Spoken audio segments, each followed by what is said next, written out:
Good morning. Good morning. It's not afternoon yet. Today we're going to be attaching the back of the guitar to the rim. So we're going to start closing up the body. Part of the preparation for this is marking and trimming the length of each one of these braces so that it falls within the wood here of the rim.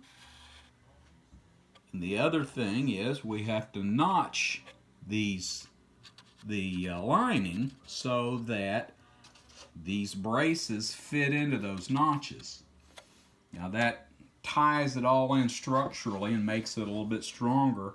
But the other nice thing about that is if you do this accurately enough, you get these notches in there accurately enough, when you put the back on, and it's the same with the top, but we start with the back, and those go into those notches. That locates it so that if you look at the end here, you see the center strip there? That's the very center of the back. And if you see the joint in the rim there, that should line up with that center strip. Is that lining up there good? Yep, it is. You can see where the two pieces, the upper and lower bout, glue together. That lines up then with the center strip there. And it should be the same thing on that end. Where the two end pieces come together should line up. You want everything symmetrical. So once those notches are done accurately, once they kind of snap in place, everything is lined up automatically. And it takes a little while to get that skill down pat. So the other reason that we start with the back is I'm going to be putting a bead of glue around here. I'll put the back on. Then I will put some cork on there to cushion that. And then I've got a radius dish that I put on here. Once the whole thing's on there, I'll flip it over so the glue is on the bottom side. That way the glue doesn't run down the inside. If there's any squeeze out, it doesn't run down the inside of the rim here. It will stay in the very bottom. It's a lot easier for cleaning. Okay, back to the glue. Over here, you'll see I have this is a little electric pot that they sell for warming up soup and stuff. I have put in a meat thermometer. I've got that strapped to the snout there. And I've set the thermostat. These things don't have very good thermostats on them. But I've got it set to keep it around 120, 140 degrees. And that's what I keep my glue in. Technically, fish glue doesn't need to be, and I'm spinning it so that it mixes it up well, doesn't really need to be heated up, but I just have found that it flows nicely when you do that, and it makes a good joint. I don't know if the joint is ultimately better. I just know it's easier to work with. So let's come back around here. Let me grab a couple paper towels over here to clean up with as I'm putting it on there. Okay, so we start out at one end, and we put a little bit of glue there on the neck block, and then we start coming around the circumference of the rim with a bead of glue. And then we put a little extra on the tail block. And we come around. Be careful, don't put too much on because you don't want it running down the inside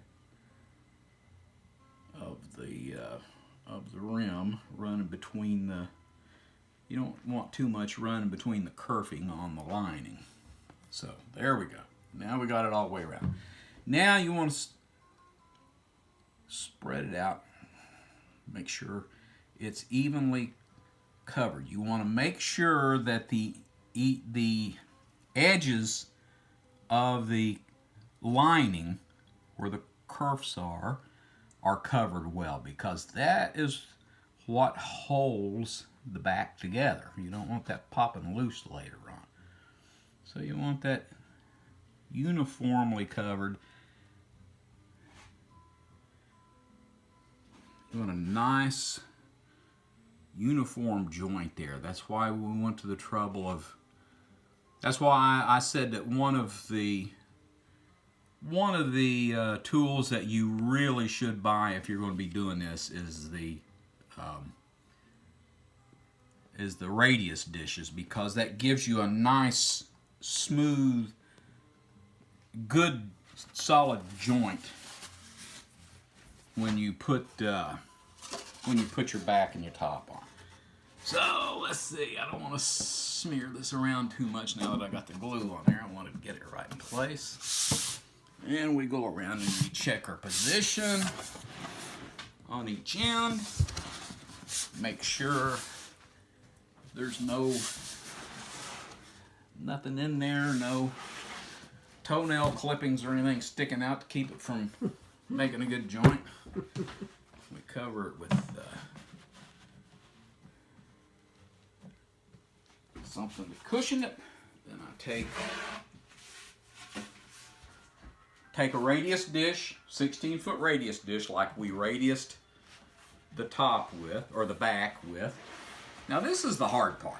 This is a little unwieldy. We roll it over. Make sure everything's still in place. We get down with a flashlight and look down here all the way around. Make sure we didn't throw anything out of kilter when we flipped it over.